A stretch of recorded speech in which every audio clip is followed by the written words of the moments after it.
भगवत गीता के अध्याय 4 श्लोक 7 में लिखा है, यदा यदा ही धर्मस्य ग्लानिर्भवति भारत अभ्युत्थानम अधर्मस्य तदात्मानं सजाम्यहम् पवित्राणाय साधूनां विनाशाय च दुष्कृताम् धर्म संस्थापनार्थाय संभवामि युगे युगे। मैं प्रकट होता हूँ, मैं आता हूँ। जब जब धर्म को हानि होती है तब तब मैं आता हूँ। जब जब अधर्म बढ़ता है तब तब मैं आता हूँ। सज्जन लोगों की रक्षा के लिए मैं आता हूँ। दुष्टों को विनाश करने के लिए मैं आता हूँ। धर्म की स्थापना के लिए मैं आता हूँ और युग युग में जन्म लेता हूँ। ये बातें श्री कृष्ण ने कही है, जो स्वयं भगवान विष्णु के अवतार, पर यह विष्णु का पहला अवतार नहीं है। जब जब अधर्म धर्म पर हावी हुआ है तब तब विष्णु ने अवतार लिया है और आज तक विष्णु ने कुल 9 अवतार लिए हैं। पर क्या आपने कभी सोचा है कि यह अवतार कौन कौन से हैं और उन्हें अवतार क्यों लेना पड़ा और क्यों भगवान विष्णु को यह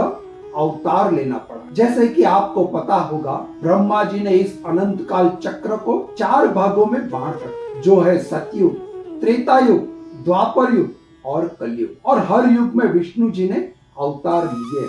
सतयुग में 4 अवतार, त्रेता युग में 3, द्वापर युग में 1 और कलयुग में 2 अवतार। इन 4 युगों में सतयुग को सबसे पवित्र और सबसे शांत युग माना गया है, जहाँ सब लोग मिलजुल कर रहते। छल कपट, अधर्म, अन्याय जैसे लोग नहीं थे। पर फिर क्यों भगवान विष्णु को सतयुग में 4 अवतार लेने पड़े? आखिर इसके पीछे क्या रहस्य? और त्रेता युग के उस राम की कहानी तो आप सभी ने सुनी होगी, जो त्रेता युग में विष्णु के आखिरी अवतार। पर क्या आपने त्रेता युग में जन्मे विष्णु के पहले अवतार के बारे में सुना है, जिन्होंने अपने पिता की आज्ञा पर अपनी माता का सर धड़ से अलग कर दिया? आखिर ऐसी क्या मजबूरी रही होगी? और सबसे बड़ा रहस्य है विष्णु के 10वें अवतार का, जो कलयुग के अंत में प्रकट होंगे और धर्म की रक्षा के लिए आखिरी युद्ध लड़ेंगे। पर यह युद्ध साधारण नहीं है, यह मानव इतिहास का सबसे बड़ा युद्ध होगा। यह कहानी केवल विष्णु के 10 अवतार की नहीं, बल्कि सृष्टि के संतुलन की है।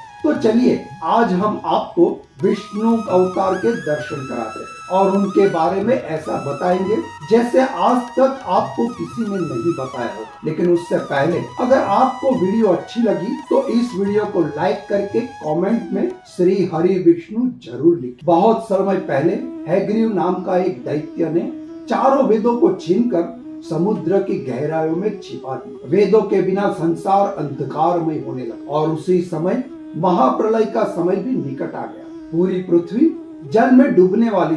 ऐसे संकट की घड़ी में भगवान ने सृष्टि को सुरक्षित रखने के लिए और ज्ञान की रक्षा के लिए मत्स्य रूप धारण। इसी बीच सत्ययुग के धर्मनिष्ठ वयस्क मनु नदी के तट पर स्नान करने पहुँचे।